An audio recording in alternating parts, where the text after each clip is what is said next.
Jimin disappears, Jungkook finally speaks. A story that made millions of armies cry. In the silence of a military base unreachable by cameras and amidst the uncertainty that sends shivers down many fans' spines, one voice finally emerged. A voice long awaited by millions of armies around the world. Jungkook, with firmness yet a heavy voice full of emotion, finally spoke about Jimin's condition. And what he conveyed not only revealed the truth behind circulating rumors, but also broke down the emotional defenses of millions of fans worldwide. What really happened to Jimin? Why did Jungkook have to speak now? And beyond that, what made this statement one of the most emotional moments in BTS history? Previously, the public could only guess. Since BTS officially began their military service, news about the members' activities became increasingly scarce. However, among them Jimin and Jungkook, now stationed in the same military unit, Division 5, known for its extreme training, became the center of attention, especially after Jimin did not appear in official training documentation for over 2 weeks. Fans began to worry. The global army community flooded with speculation. Did Jimin suffer an injury? Was his health deteriorating? Or worse, was he struggling emotionally?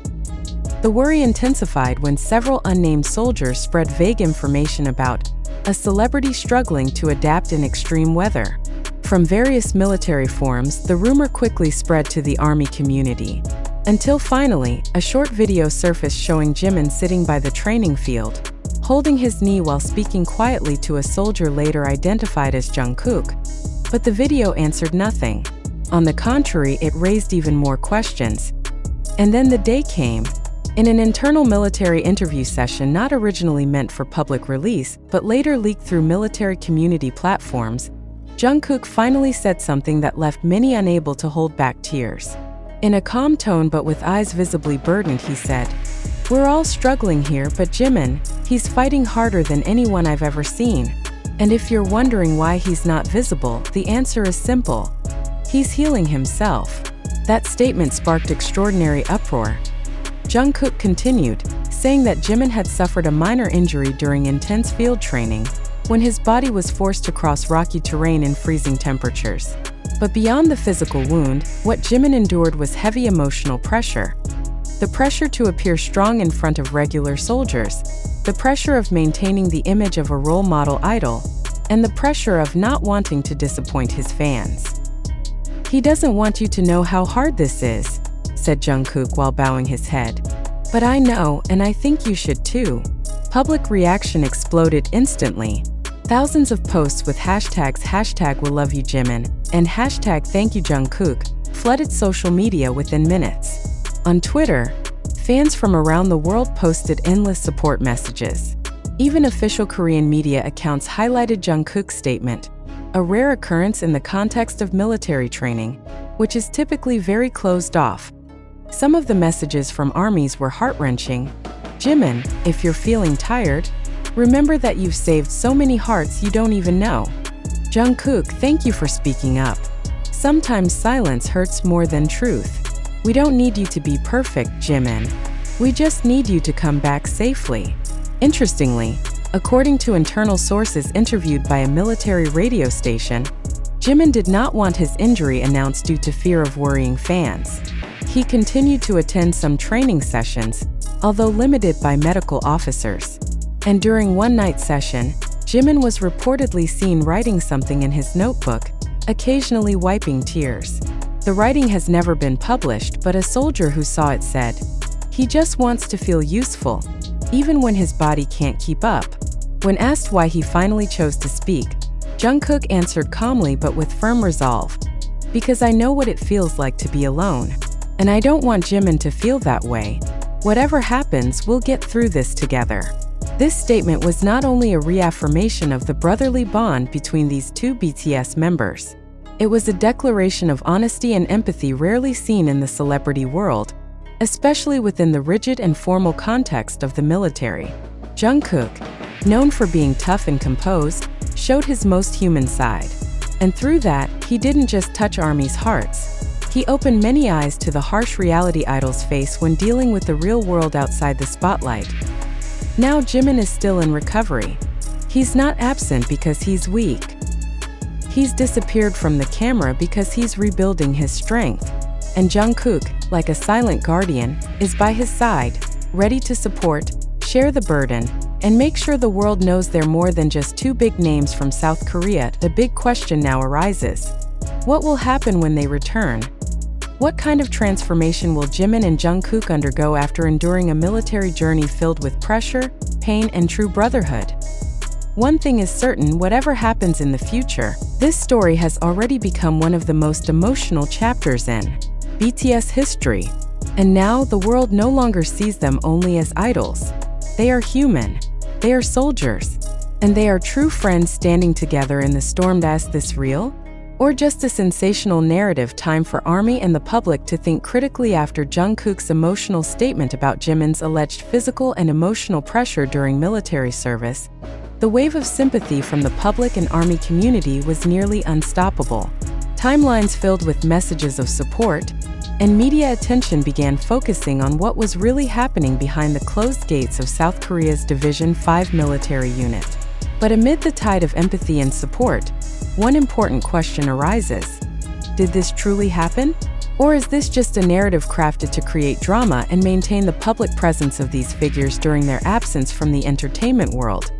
It must be noted that most of the circulating information now comes from unofficial sources: TikTok video clips, podcast snippets from YouTube channels, long Twitter, X, threads, and wild speculation in fan Telegram groups.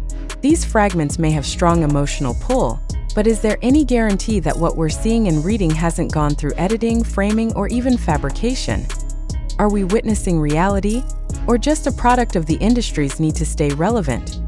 Media critics and communication experts call such phenomena emotional spectacle, a form of emotion-based entertainment wrapped in semi-factual narrative. In other words, a story that may have roots in truth, but is expanded and embellished to create broader emotional resonance. In this context, are we as viewers being manipulated to feel rather than know? Fundamental questions must be asked. Has the South Korean military issued any official statement regarding Jimin's condition? Has the circulated video been verified for authenticity by any authority? Why is there no direct confirmation from Big Hit Music or HYB labels regarding this development? If we can't answer those questions objectively, then we also shouldn't rush to conclusions. In today's digital era, trending topics can be created by anyone, anytime, without proper control or information accuracy. Therefore, it's important to ask: is this narrative here to defend reality, or simply to boost statistics and social media engagement? We also cannot ignore the fact that BTS is not just a music group, but a cultural and economic asset for South Korea. In this context, any narrative involving BTS members, especially during their military service, which is a non-commercially productive period, has the potential to be used as a strategy to maintain brand presence. So once again, we must ask: is this emotional story part of a communication strategy? Furthermore, the story of Jimin injured, sitting in a barracks corner with tears, and Jungkook singing a comforting song on a cold night, forms a deeply visual, dramatic, and touching image. But have we ever asked who first spread this information? Did it really come from fellow soldiers? Or from anonymous fan accounts with many followers and personal interest in amplifying content exposure? Is this a reflection of South Korea's military reality, or merely a projection of what we want to believe about our idols?